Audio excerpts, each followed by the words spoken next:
Sebuah kalimat yang menjadi tonggak kehidupan Profesor Munasir adalah dalam memenangkan kompetisi kehidupan, setiap insan harus menguasai sains teknologi. Karena sains teknologi dan akhlakul karimah adalah senjata untuk memenangkan adaptasi. Ketika kesiapan dan kesempatan bertemu, saat itu sukses insya Allah akan diraih.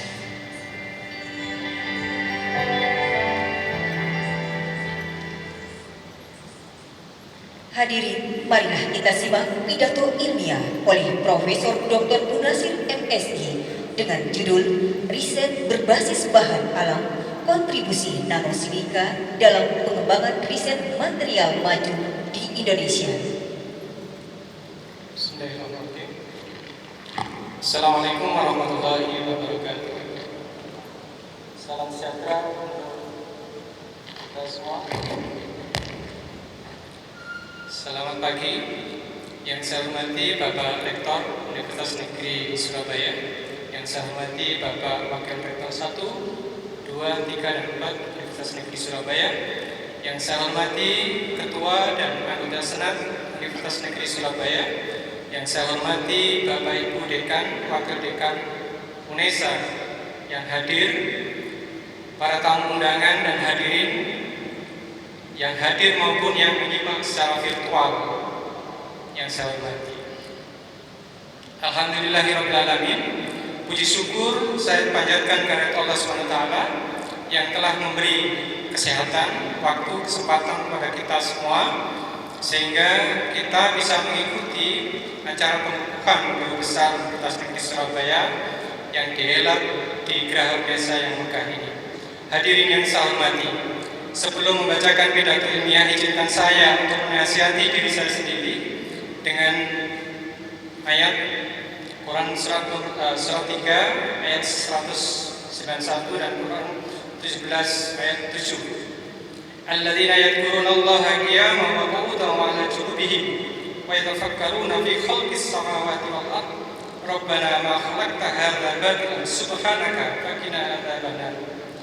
Inna ahsantum li anfusikum wa in ahsantum falaha. Dan hadis Nabi yang diriwayatkan oleh Ahmad, khairun nasi anfa'uhum linnas. Dari ayat dan hadis di atas dapat kita ambil pelajaran. Karakter ilmuwan atau orang yang baik adalah yang senantiasa ingat Allah kapanpun, dimanapun, pada kondisi apapun, sambil merenungkan akan ciptaannya yang luar biasa dari ukuran yang sangat kecil, ordenan 1/100 nano, hingga ukuran yang sangat besar, order cahaya, yang seluruhnya tidak ada yang sia-sia. Yang kedua, orang yang keberadaannya akan memberi manfaat bagi manusia dan lingkungannya, karena secara spiritual meyakini bahwa semua amal perbuatan akan memantul kembali kepada pribadi masing-masing. Hadirin yang saya hormati, berikut izinkan saya menyampaikan orasi ilmiah saya dalam rangka pengukuhan gelar akademik tertinggi dalam karir dosen, yaitu Guru Besar, yang secara resmi saya terima sejak tanggal 1 Mei 2020 dalam bidang fisika material. Tema yang saya angkat dalam orasi ilmiah ini adalah riset berbasis bahan alam, kontribusi nanosilika dalam pengembangan material maju di Indonesia. Indonesia sangat kaya dengan potensi sumber mineral alam yang antara lain misalnya bauksit sebagai sumber mineral alumina, pasir kuarsa sebagai sumber silika, pasir besi sebagai sumber mineral magnetit, batu kapur sebagai sumber mineral kalsit, pasir dolomit sebagai sumber mineral magnesia, kalsit, nikel jadi primadona, dan nikel menjadi primadona material baterai, tanah jarang, dan masih banyak lagi. Khusus untuk mineral pasir kuarsa di Indonesia, cadangan mencapai sekitar 4,5 miliar ton yang tersebar di 11 provinsi di Jawa Timur dan ada di Tuban dan Madura. Di antaranya, Indonesia perlu melakukan riset di bidang material maju guna mendukung pembangunan industri di dalam negeri yang manfaatnya di antaranya adalah meningkatkan nilai tambah dan daya saing sumber daya alam Indonesia, mengurangi ketergantungan produk impor, meningkatkan kandungan lokal, dan seterusnya. Komitmen pemerintah untuk mendukung pengembangan material maju tercantum di dalam RPJMN 2015-2019. Bahan material maju diharapkan dapat dikuasai pembuatannya oleh industri dalam negeri, antara lain material maju logam tanah jarang, material untuk industri storage atau baterai, material fungsional dan material nano, material katalis dan bahan baku untuk industri besi dan baja. Riset material maju ditujukan untuk menguasai material strategis pendukung produk teknologi yang antara lain difokuskan pada tanah jarang, bahan magnetik permanen, material baterai padat, dan material berbasis silika.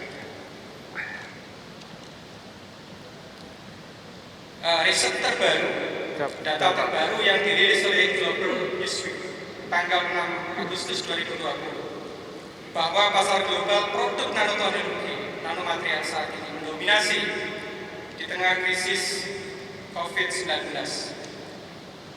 Pasar dunia memenuhi kebutuhan masyarakat dan berbagai bidang dengan nilai transaksi perdagangan mencapai 4,2 miliar US dollar atau setara 804 triliun tahun 2020, dan diprediksi akan meningkat 126 miliar US dollar atau setara dengan 1.800 triliun rupiah pada tahun 2027. Nanosilika memiliki keunggulan, diantaranya adalah merupakan material isopor dengan diameter pori 2 sampai 50 nano, bersifat hidrofobik dan sifat-sifat unggul lainnya seperti jika dikombinasi dengan partikel lain dengan formasi korsel, nanokomposit dan sebagainya, sehingga dapat diaplikasikan sebagai material super hidrofobik, nanocoating, delivery system, organon, dan lain sebagainya. Bapak Ibu hadirin yang saya hormati, berikut beberapa contoh pemanfaatan nanosilika dalam pengembangan material maju. Di antaranya adalah digunakan sebagai material anti korosi.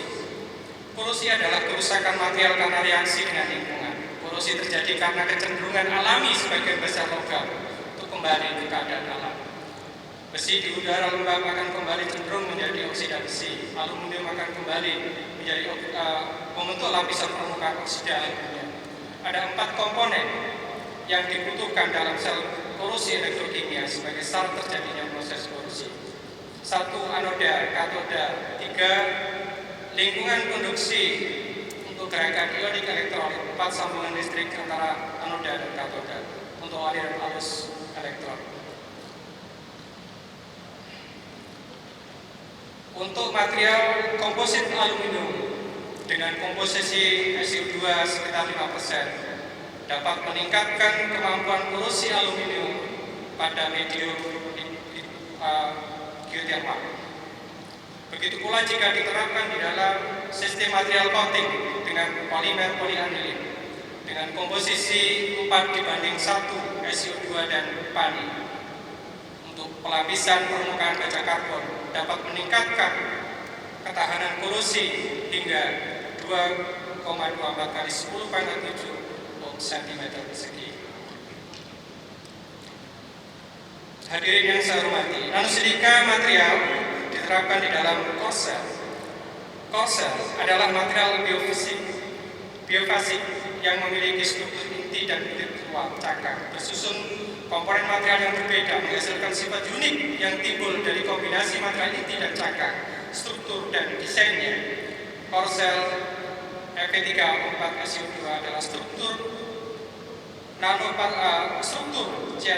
partikel. Nanopartikel Fe3O4 sebagai material inti dan SiO2 sebagai cangkangnya membungkus inti. Hasil penelitian diperoleh ukuran partikel Fe3O4 sekitar 64 nanometer dan kulitnya sekitar 18 nanometer. Nanopartikel Fe3O4 adalah material supermagnetik berjenis shock magnetik dengan fabrikasi sebagai korsel dengan material disupori SiO2. Dapat diaplikasikan untuk absorber pewarna, logam berat, racun di dalam air minum, sebagai material antimikrobial dapat secara efektif mematikan bakteri dengan bantuan sinar UV. Sebagai kargo obat dalam sistem pengobatan atau smart nanodelivery system dan targeting terapis dalam dunia medis yang memiliki keunggulan dibanding sistem medis yang lain.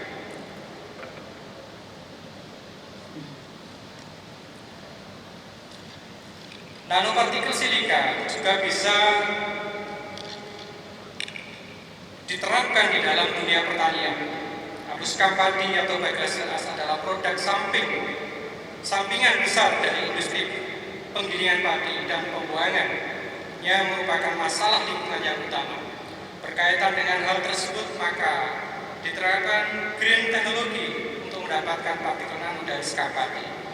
Banyak dikembangkan. Pemanfaatan nanosilika dalam pertanian terbukti dapat mengurangi intensitas logam berat dan dapat meningkatkan pertumbuhan dengan mengurangi konsentrasi biologis dan translokasi pada tanaman. Untuk pertumbuhan dan perkembangan tanaman, silika nano dapat dianggap sebagai nutrisi esensial, tidak dianggap sebagai nutrisi esensial, tetapi ini adalah salah satu dari 4 elemen yang bermanfaat. Keberadaannya sangat penting untuk tanaman dalam kondisi ancaman biotika. Dan menurut tinjauan fisiokimia dan biologi nanosilika pada tanaman sangat bermanfaat untuk pertumbuhan yang baik, pertanian aman, ramah lingkungan. Temuan silika nano merupakan mengurangi kerentanan terhadap patogen jamur sebagai herbisid, juga meningkatkan kekuatan tanaman dan pertahanan terhadap penyakit. Nanosilika sebagai alternatif green dan eco-friendly untuk berbagai pupuk kimia tanpa merusak alam, juga memiliki solusi konkret untuk banyak masalah pertanian terkait gulma, patogenitas, kekeringan, hasil panen, dan produktivitas. Hadirin yang saya hormati, nanopartikel silika juga dapat diterapkan di dalam teknologi beton atau konkrit. Beton atau konkrit adalah salah satu bahan terpenting dalam struktur teknik sipil modern. Selain memenuhi persyaratan kompresi tinggi dan ketahanan tegang, beton mudah dibuat dan kekuatannya sangat tinggi dan ketangguhan dan integritasnya dapat dipertahankan untuk waktu yang sangat lama. Lapisan modifikasi nanosilika diaplikasikan pada permukaan beton, dapat mencegah tingkat karbonasi beton. Hal tersebut disebabkan partikel nanosilika dapat mengurangi cacat mikroskopis pada beton dan kerusakan molekul polimer akibat sinar ultraviolet. Penambahan nanosilika pada sistem penyemanan dapat mempercepat hidrasi awal beton, akselerasi hidrasi rate, yang sangat bermanfaat untuk membuat ketahanan awal beton. Ukuran distribusi pori-pori yang beton yang dimodifikasi nanosilika menunjukkan bahwa nanosilika membantu membagi ukuran pori secara halus dan mengurangi permeabilitas beton. Area terlemah dalam beton adalah antara matriks semen dan agregat. Menambah jumlah nanosilika yang sesuai dengan beton dapat meningkatkan kekuatan antarmuka dan menghaluskan pori-pori yang secara efektif dapat mengurangi permeabilitas air beton. Hadirin yang saya hormati, demikianlah orasi ilmiah saya dalam pembukaan guru besar ini. Selanjutnya, izinkanlah pada kesempatan ini saya menyampaikan ucapan terima kasih kepada beberapa pihak. Beliau-beliau inilah berkat doanya dan motivasinya serta dukungannya sehingga semuanya ini dapat saya capai dari yang pertama, kepada ibu saya dan almarhum bapak saya.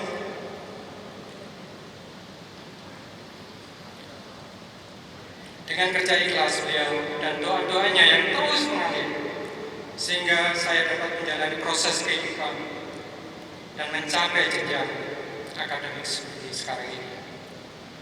Yang kedua, almarhum ibu dan bapak mertua saya.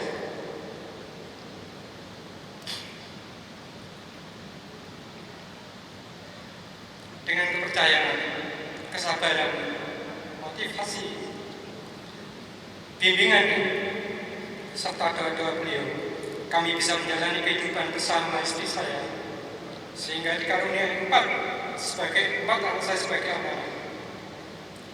Yang Ketiga, kepada istri saya yang tercinta, Diliana, istri, teman, sahabat yang paling setia, paling baik dalam suka dan duka.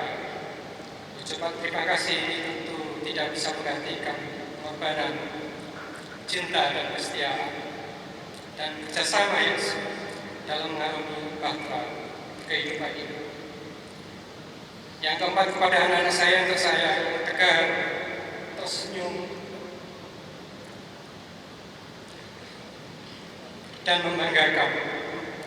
Duha Faizatul Lisan, anak pertama. Rizki Aulia Nurhaini, anak kedua. Rifki Aulia Nur Aziza, anak ketiga. Dan Rafli Iqbal Muhammad, anak keempat.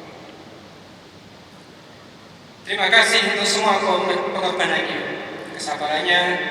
Jadilah anak yang baik, mulotakiyun, dan rayalah cita-citamu, serta bermanfaatlah bagi keluarga, masyarakat, nusa, bangsa, dan agama.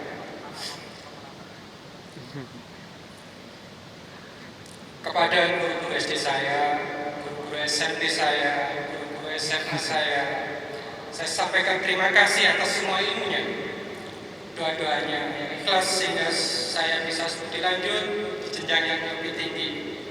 Doa saya untuk beliau yang sudah wafat, Allah maghfirlahu warhamhu, Allah maghfirlahu warhamhu.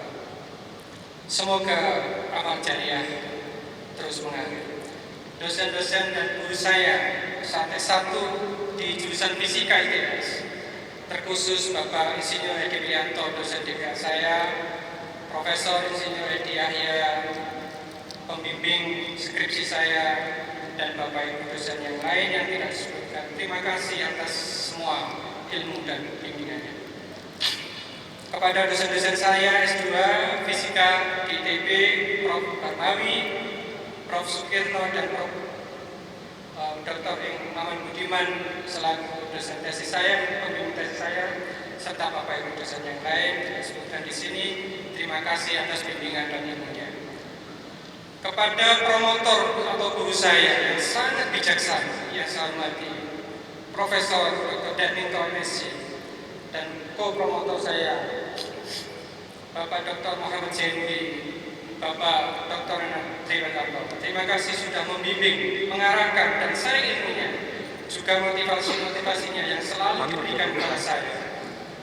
Terima kasih sudah memaksa saya sekaligus membantu saya untuk bisa ke Jerman. Meski dengan bekal yang sangat minim sekali, namun akhirnya berdampak luar biasa bagi saya, sehingga bisa mempercepat penyelesaian studi saya. Para pemuji disertasi saya, Prof. Sumirna, Prof. Heru, Prof. Nurul, terima kasih atas masukan-masukannya dan sharing-nya. Terima kasih kepada UNESA sebagai lembaga tempat saya mengabdi dan bekerja. Kepada Kemendikbud, Kemendikbud yang telah memberikan banyak fasilitas untuk mengembangkan diri dan mengabdikan diri dan perjuangan untuk mencerdaskan anak bangsa. Kepada yang terhormat Bapak Rektor UNESA, Profesor Dr. Hasan, Bapak Wakil Rektor 1, Bapak Wakil Rektor 2, Bapak Wakil Rektor 3 dan 4 yang saya hormati, yang selalu memotivasi dan memberi kemudahan-kemudahan terkait dengan usulan besar saya. Kepada yang terhormat Ketua dan Anggota Senat Universitas Negeri Surabaya, khususnya bidang SDM. Kepada Ketua Senat Fakultas FMIPA, terima kasih atas kelancaran ini. Yang saya hormati Bapak Deka, Bapak Pimpinan jurusan di lingkungan FMIPA, terima kasih atas dukungannya. Kepada Bapak Kepala Kepegawaian UNESA, Pak Eko, Pak Muji, Ibu Rate, Ketua BAKPK, dan Ibu Vinda selaku Humas UNESA, terima kasih semuanya bisa berjalan lancar. Kolega saya yang senior di jurusan, terima kasih kepada Prof. Prabowo, Prof. Budi Jatmiko, Prof. Matlasim, Prof. Asis, terima kasih atas motivasinya. Kepada pimpinan jurusan, kolega saya Pak Nadi, Bu Lydia, terima kasih. Kolega partner riset saya di jurusan Budia, Bu Putri, terima kasih. Kepada teman-teman alumni S3 juga terima kasih. Kepada Bapak Ahmad Taufik, terima kasih atas kerjasamanya dan kolaborasinya dalam penelitian dan publikasi. Terima kasih kepada teman-teman saya, alumni SD, SMP, SMA di Babat, Caimang, Muhyiddin, dan seterusnya, terima kasih. Terkhusus kepada Bapak Besler yang telah membimbing saya di Jerman, terima kasih atas semua ilmunya. Kepada teman-teman organisasi aliansi dosen Nahada UDN Divisi 3 Jawa Timur, terima kasih Pak Ketua Kiai Dr. Haji Nur Salam beserta jajarannya. Terima kasih sudah diajak bersama-sama untuk berkontribusi maksimal dalam mengajar organisasi dan mengawal menjaga program PKRI. Kepada mahasiswa saya seluruhnya, terima kasih. Demikian hadirin orasi ilmiah saya. Atas perhatian Bapak Ibu sekalian, saya sampaikan terima kasih.